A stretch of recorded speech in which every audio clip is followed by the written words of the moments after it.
Good morning, everybody. Everyone here, obviously at Grangemouth Community Centre, and all our members and visitors online. And just to say welcome to our members again and speakers on the agenda items, which will be Pauline Gillan from Audit Scotland, Bruce Miller from Lothian Pension Fund, and Julia West from Hymans. Welcome. And thank you. I just want to say thank you for attending this joint meeting of the Pension Committee and Pension Board today. Just to make you aware, which I'm sure you're aware, this meeting will be live streamed and thereafter, in a couple of days thereafter, on the Falkirk Council YouTube channel. Some housekeeping. After agenda item 8, we will have a 5-minute break before exclusion of the public. If the agenda takes longer than anticipated, we can break sooner, or if a member requests a break. I'd like to welcome all questions and encourage you to enable you to understand the complex decisions. And you'll all be aware the responsibility for the governance of the pension funds sits with us. The Pension Committee is delegated by Falkirk Council, the administrating authority. The Pensions Committee is supported by a Pensions Board to ensure that decisions are made with the terms of the fund rules and with good practice.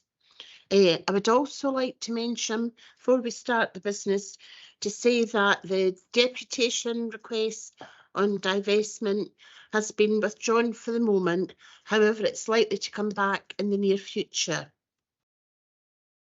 I'll now...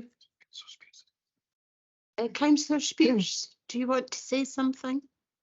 Yes, sure. Has there been a problem with delivering agendas, as I have not received any? There's no problem that we're aware of, Councillor Spears. The agenda was posted out last week to the Royal Mail. So as far as I understand, there's no issues. It's probably worth just reminding the committee that the agendas are issued in the first instance in PDF format electronically to all members. That's the first way of getting the agenda. It's also published online. So if members didn't receive their paper copies, there are other ways to access them. But we can look into the Royal Mail issue, but as far as I understand, there's no problems that I'm aware of. That's good. As previously requested, if you give me a printer, I could print them off. That's not for discussion for this committee, Councillor Spears. That we have got avenues to support you in that, which unfortunately you're not able to take up. We can take that offline. It's not a matter for this committee. Okay. I'm sure then everything will be read out, so I'll be able to make a deliberation. Right, thank you, Councillor Spears. We'll now start the business formally now.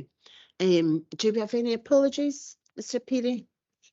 We've got some from the committee. We have apologies from Councillor Sinclair, from Falkirk Council, Councillor Quinn from Clackmannanshire Council, and from Andy Douglas. And from the board, we've got apologies from Raymond Smith of GMB and Sandy Harrower from UCAT Unite. Thank you. Move on to agenda item 2, declarations of interest. Members should declare any financial and non-financial interest they have in any item of business at the meeting, identifying the relevant agenda item and the nature of the interest. I see none. Thank you. We'll move on to agenda item 3, the minute of the joint meeting of the Pensions Committee and Board on the 21st of September 2023. On your papers, pages 4 to 8. I'll give you a couple of minutes.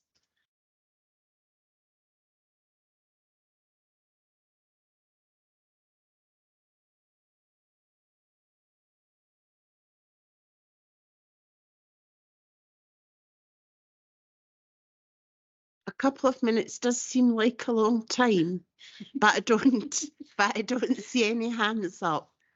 So can we say it's agreed? Thank you. We'll now move on to agenda item 4. Sorry, that's been withdrawn. Sorry, beg your pardon. Agenda item 5. It's the annual audit report 2022-23. Amanda Templeman's going to take the introduction, and then thereafter it'll be Pauline Gillan. Thank you. Thank you, convener. So the purpose of the report in front of you today is to ask the committee to consider the annual audit report for 22-23 and to approve the signing of the audited accounts. As the convener said, our colleagues from Audit Scotland are here to speak to their audit report, and so I really just have a couple of brief points to make.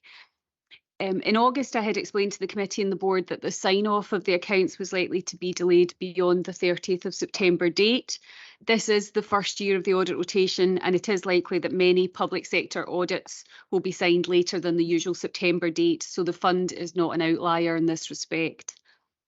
The Pensions Committee and Board considered the unaudited accounts on the 20th of August this year, and there have been no significant changes to the accounts following the audit process, and there's no significant issues that I need to bring to the attention of the committee and board. Again, I would like to give particular thanks to Justina for all her work in pulling the accounts together and all her work in supporting the audit process, and to thank Audit Scotland for their work and communications throughout the audit. From a council perspective, the process has gone very smoothly. Pauline Gillan and Gillian McCready from Audit Scotland are here, and I believe Pauline is going to present the annual audit report. Thank you.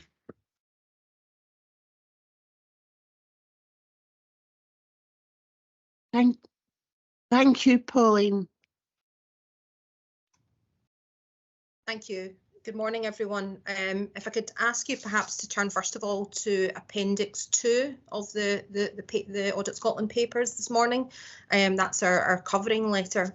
This letter is prepared under ISA 260 and it's addressed to this Audit and Risk Committee as those charged with governance. The most important thing to note in this letter is at paragraph 1. We're subject to some final checks and a couple of outstanding items.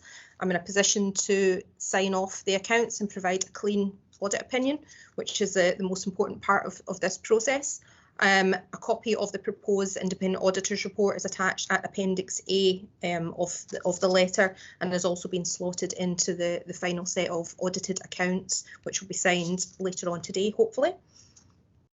I'm also required to report to this committee any significant audit findings or matters that arose during our audit, and I'll come on to those in a minute once I move on to the annual audit report itself.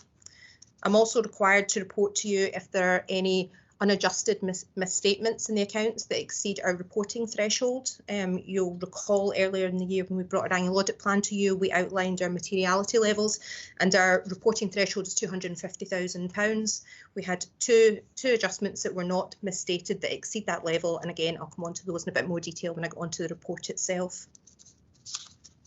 I'm also required to confirm from this committee, as those charged with governance, that you're not aware of any actual, suspected or alleged fraud.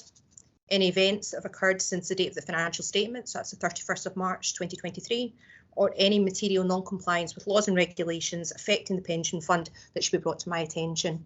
Nothing has been brought to my attention thus far, but I thought I'd just pause at this point to give members the opportunity to confirm that.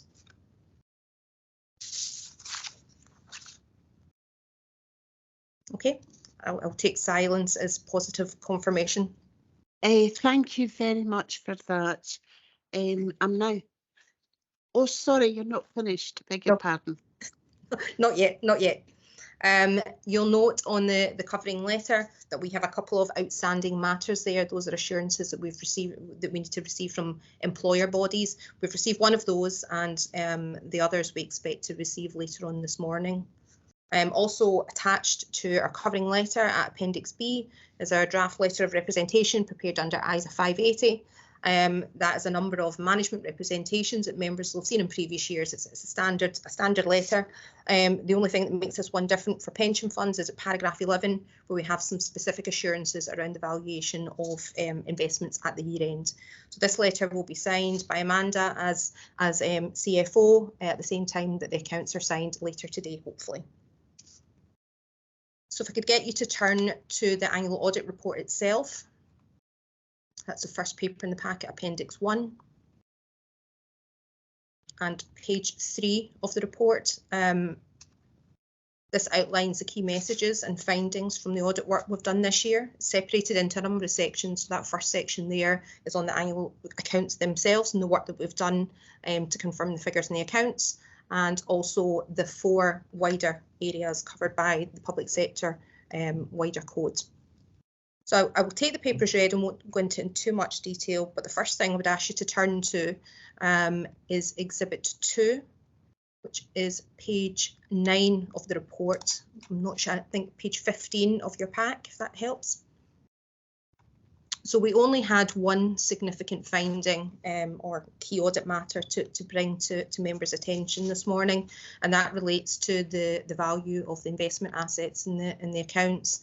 We complete a number of audit procedures to obtain assurance over those amounts that are in the accounts, including checking the amounts that appear in the financial statements against the reports from third-party assurances from the fund managers. And we noticed a number of differences. So one there of 8.3 million and also 7.1 million, and a net, which led to a net understatement of 3.9 million and a net overstatement of 2.3 million for various investments. We appreciate that this is due to timing differences in terms of when fund manager reports are run, and we're content that management have not adjusted for those amounts in the accounts. They are over our reporting threshold of £250,000, but very much below our performance materiality level of £38.4 million. So we're content that management have not adjusted those amounts in the accounts. So moving on to the next page, Exhibit 3. This table outlines the significant risks of material misstatement that we identified as part of our planning process and that members will have seen in our annual audit plan that came to you earlier this year. So the first risk there is the risk of material misstatement due to fraud caused by management override of controls. And as I explained when I presented my plan, this is a standard risk that you'll see in all annual audit plans. In the middle column, we've a number of assurance procedures that the team carry out to address that risk. And in the final column, you'll see the results and conclusions of that work. And for that risk of management override, we can confirm that there were no issues that arose as part of our work that would indicate any management override of controls. The second risk of material misstatement we have there, as you would expect, due to the level of estimation and judgment and evaluation of some of your complex investments. So those are those specifically at level 2 and 3, specifically level 3. We identified a risk due to the subjectivity over the measurement and valuation of those investments. And again, we have a number of procedures that we carry out during the audit to address that risk. And as I explained earlier in Exhibit 2, we did identify some differences, but we're content that they're not material and that they have not been adjusted in the accounts.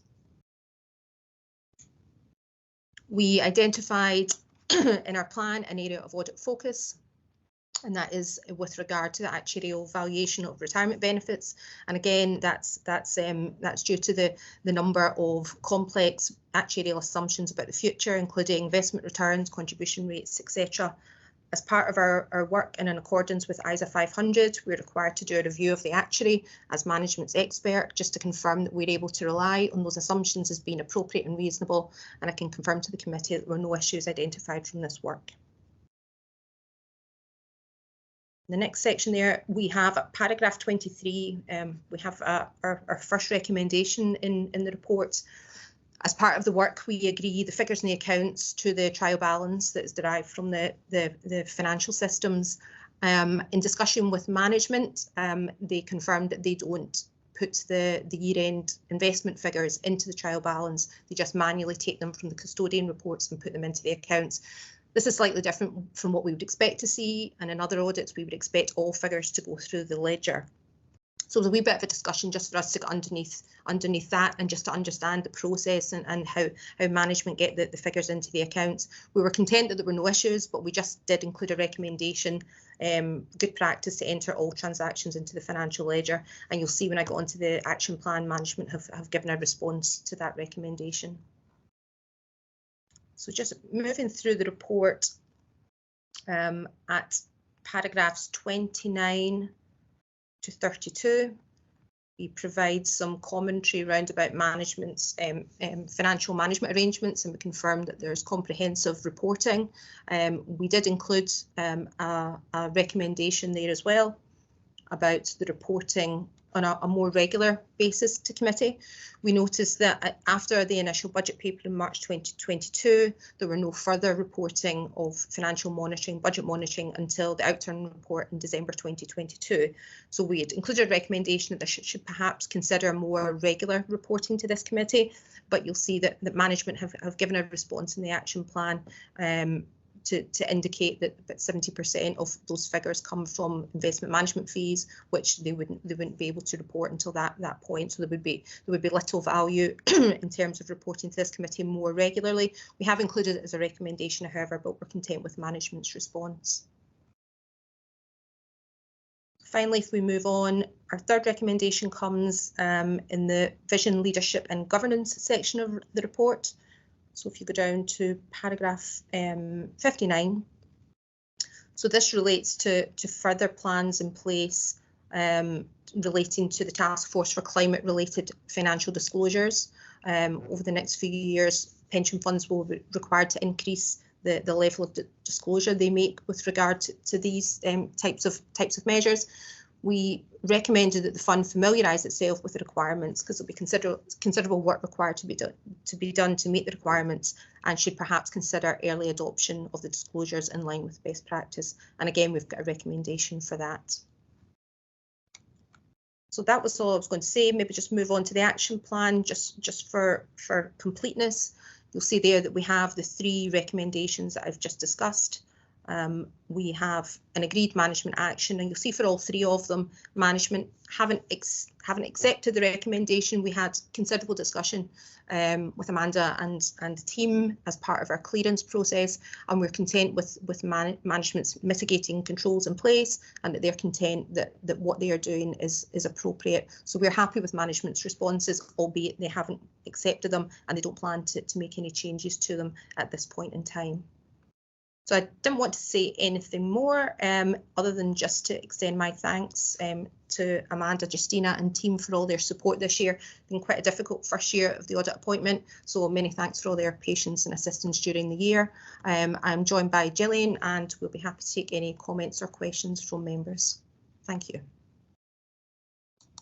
Thank you, Mrs. Gillan, for your for the 22-23 annual accounts.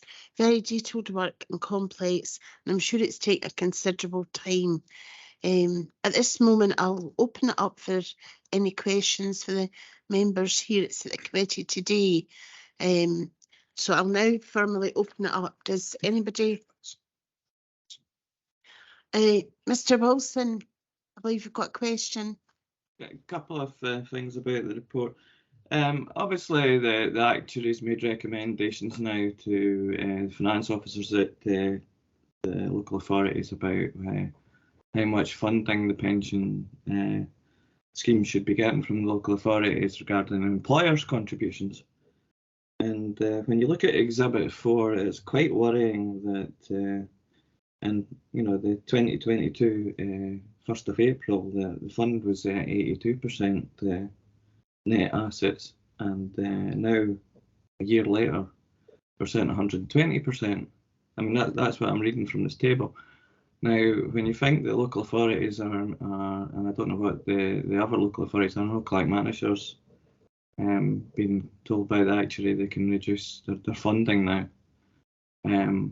I would find that for them, that's for the next 3 years. It's very worrying from that perspective, and I just wonder if you've got any comment on that.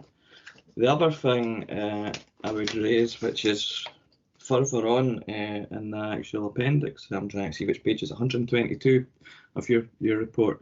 We've got underpaid pensions, and it's, you know, it's 12 members of the scheme, 5 dependents. You've got £9,000 not being paid out for the pensioners, which is obviously a lot of money. Depends what range it's over, though, I suppose. But is that now being resolved, or is that something that's still ongoing? And I'm a bit surprised, though, when I was reading overpaid pensions as well, it says number of members underpaid, so I was confused. So I don't know if there's any light you can shed on that particular question. Thank you.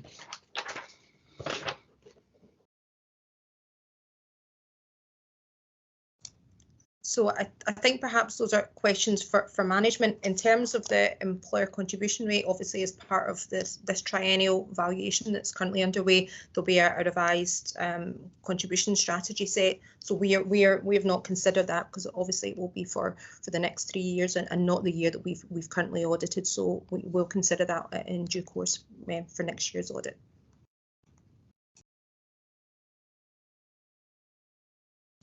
Thank you. Thank you, Mr. Wilson. Councillor Steenbank, do you have a question, please? Yeah, thanks, Convener. It's just on the climate-related financial disclosures and the agreed actions versus the recommendations. Obviously, I understand that it's put in here that staff and resources would not allow Falkirk to be an early adopter of the disclosures.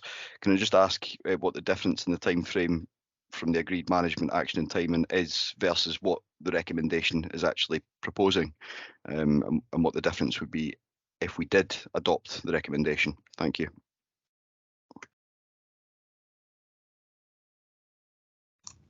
So again, I think I was going to say, I think that may be a question for management. Obviously, our recommendation is that there will be considerable work involved in meeting those requirements, and it was just a point to note about considering being an early adopter, just to get on the front foot. But I'm sure that Amanda and team will already have plans in place in relation to meeting those requirements in due course. I'll pass you over to Amanda to add to that. Thank you, Convener. If I could just go back for a second to Mr. Wilson's questions. Unfortunately, I struggled to hear a little bit, particularly the bits around the over and under dependencies. But I will try and pull together some information and send that to you after the board. It was our pensions manager, Catherine Carruthers, that pulls most of that together. But obviously, I can try and get some more information, but I just couldn't quite hear your question, I'm afraid. In terms of the valuation, obviously we've got Hymans with us today who are going to take us in private session through the full valuation report, and so we can have some discussion there about the approach that we've taken. But I think what I'd say is that I'm quite confident that the approach we've taken is a prudent one and has protection in it for the fund, but we can talk a little bit more about that during the valuation report piece. Councillor Steenbank, in terms of the TCFD, it must be implemented by 2025. So it's really the difference between if we could have went a bit earlier and implemented it in 2024, or if we're going to wait till 2025. And I think at this point, we're anticipating that it'll be the 2025 deadline that we meet. We are looking at resource within the investment side of the pension fund. And Catherine, Justina and myself have been talking about what that may need to look like, particularly with some of the additional requirements around this kind of reporting. But we would be bringing something back to a future meeting of the committee to look at that in a bit more detail. So if we could adopt early, if we could move to bring some of the work forward a bit earlier, we would want to do that, but we just can't commit to that at this point in time. Thanks. Thank you, Amanda. Do we have any more questions? No? No. I do have a question myself, Paul. It's more of a statement, and just I'm really pleased you highlighted the training for those with governance responsibilities, and obviously, you obviously itemised all the different ways that you can learn, because pensions is very complex, and should all the members here on the board appreciate that it's very complex, especially when you're all professional. It's hard for councillors to understand, but obviously learning and going to all these training events is very, very important. So I'm really, really pleased about that, and I do hope we have an uptake of some of our councillor members and our board members, to attend the conferences and things like that, because it does give you the bigger picture and it connects everything together. So I definitely want to thank you for raising that, because it is very important, because councillors, there's a level of proficiency that councillors, you know, should have, like by attending courses and conferences and things like that. But I also want to thank you very much. It's very complex work and it's very detailed, and I'm great. It's really good to hear we've got a good relationship with yourselves and in future.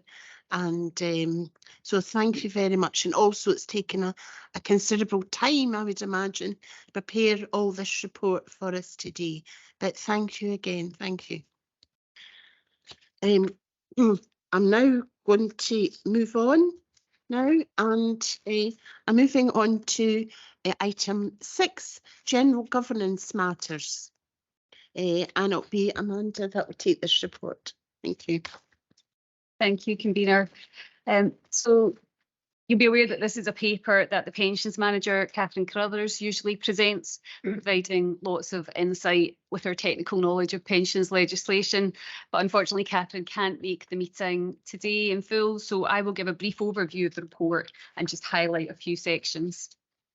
Section 3 of the paper covers the cost cap mechanism, and that's explained more fully in section 3.1. However, the fundamental point is that there's no change to member benefits or contribution rates as a result of recent work undertaken at a national level. Section 4 provides a status position on the McLeod remedy, which again is explained in paragraphs 4.1 and 4.2. A standard UK-wide fact sheet on McLeod is set out in Appendix 1, which I believe is on page 205 of the agenda. And the report says that the aim was to issue the paper, to members at the end of November, but we are going to be into December now before we get that done. It is important to note, though, that it's unlikely to change the benefits that most members receive.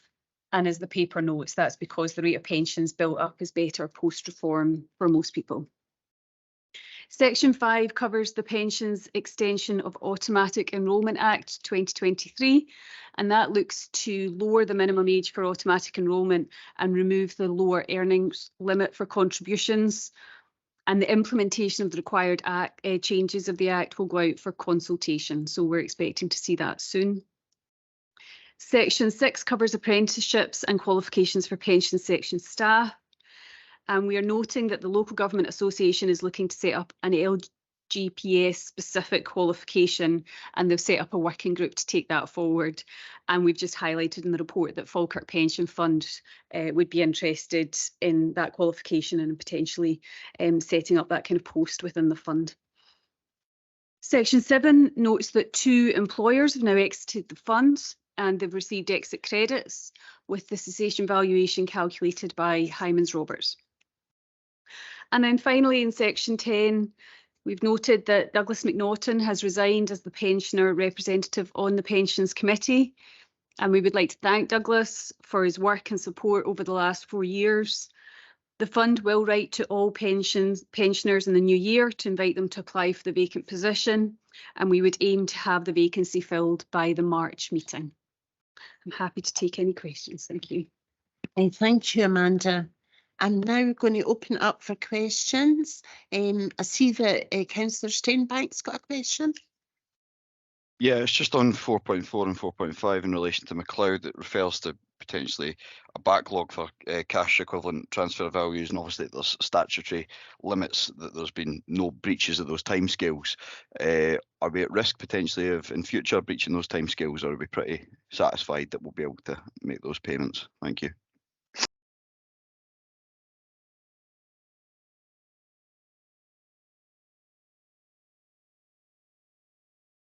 Sorry, Councillor Steinbank. The paper refers to some guidance being required. At paragraph 4.4, it says that the guidance from GAD was outstanding. That is still the case. So there is a potential that we would breach the timeline because we don't have that guidance. Thanks.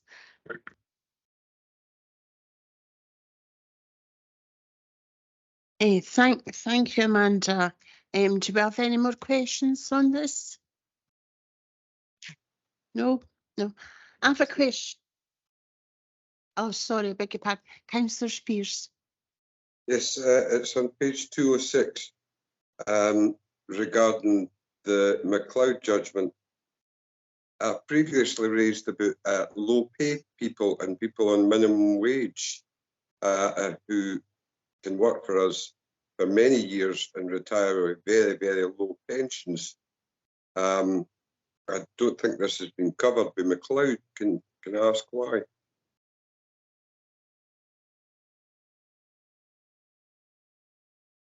Over to Amanda, she'll answer this question. Thank you. Thanks, Convener. Thanks, Councillor Spears. So the McLeod remedy is focused on equality and removing age discrimination, which I think is a different issue to the one that you've raised on a number of occasions about the benefits paid to lower paid workers. But as we've highlighted in previous committees, that's set out by legislation. That's not a locally determined issue, so we can't influence the benefits that those people would receive. Thanks. Now, I see that they've looked at judges and firefighters' pension schemes, and I thought he'd maybe try and get some protection for people on minimum wage.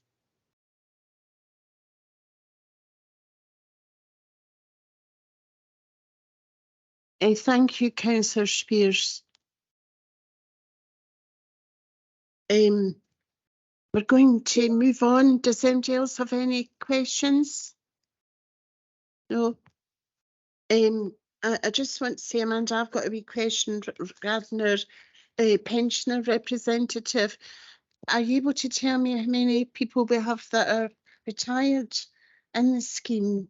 I know that's $1 million question, but so what was going to seem really good that we will be looking to find somebody, you know, take part in the committee, you know, and I would imagine, or guess I should say, that are retired member. There's quite a lot of them actually out there, so it'd be good to find somebody who wishes to take part.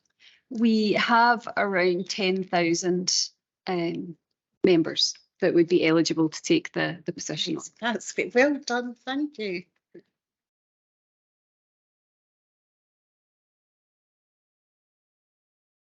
Any more questions? No?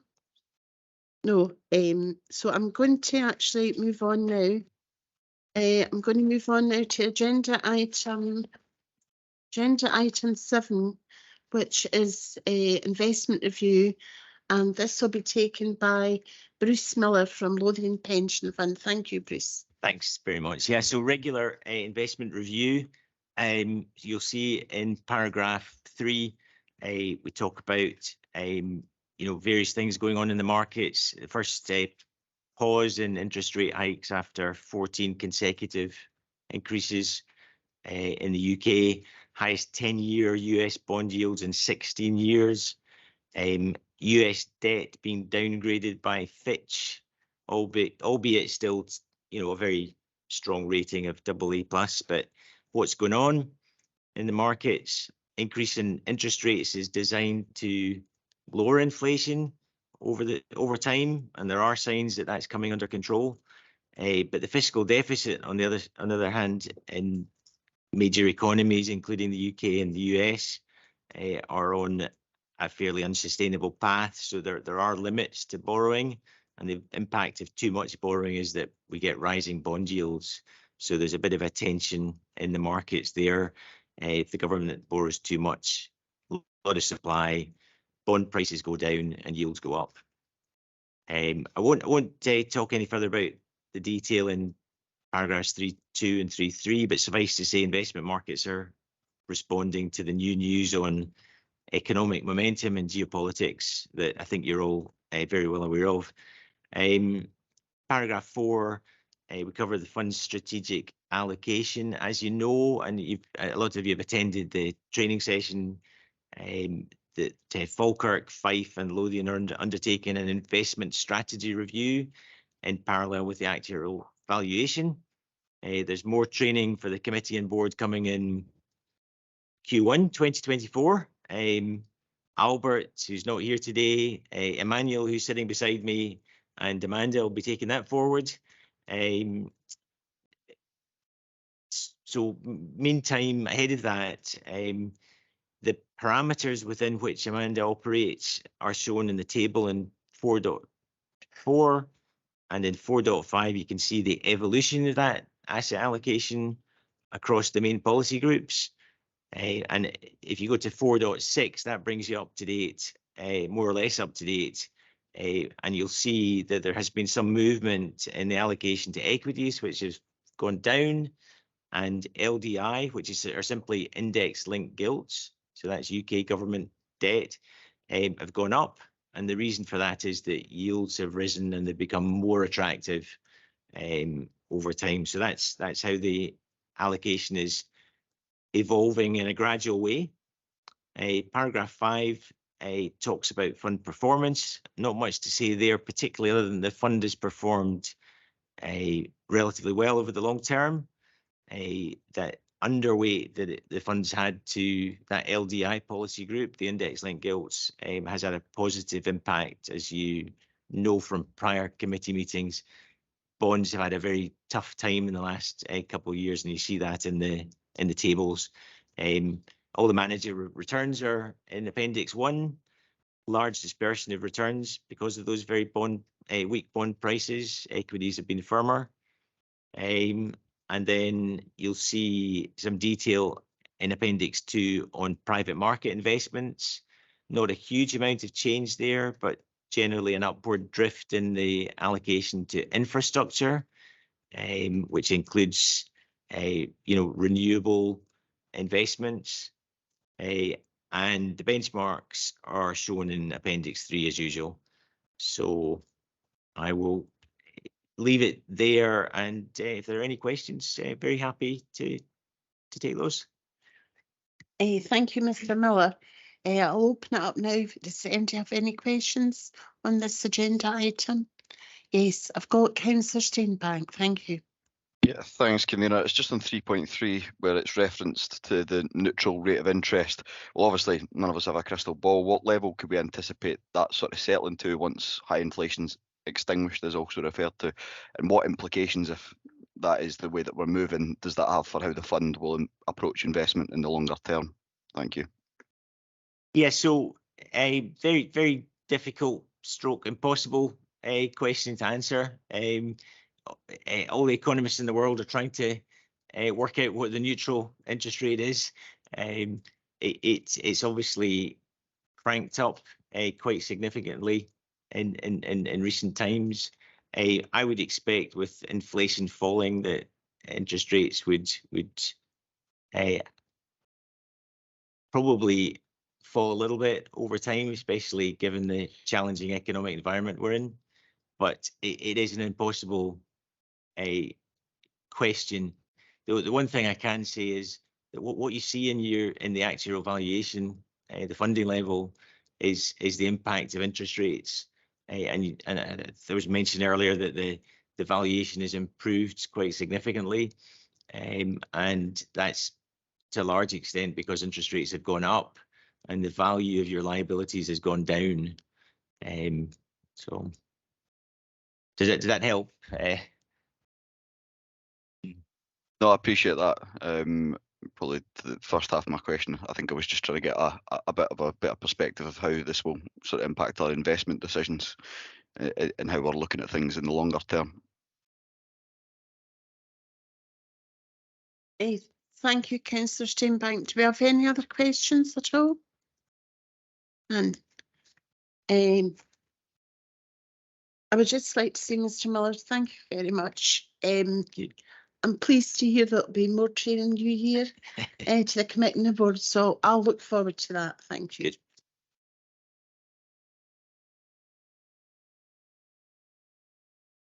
I'm now going to move on now to agenda item 8, engagement and voting activity, and Amanda will take this.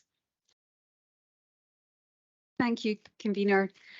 This paper is the standard quarterly report that looks at the voting and engagement activity provided by Hermes EOS for Q3 of the year.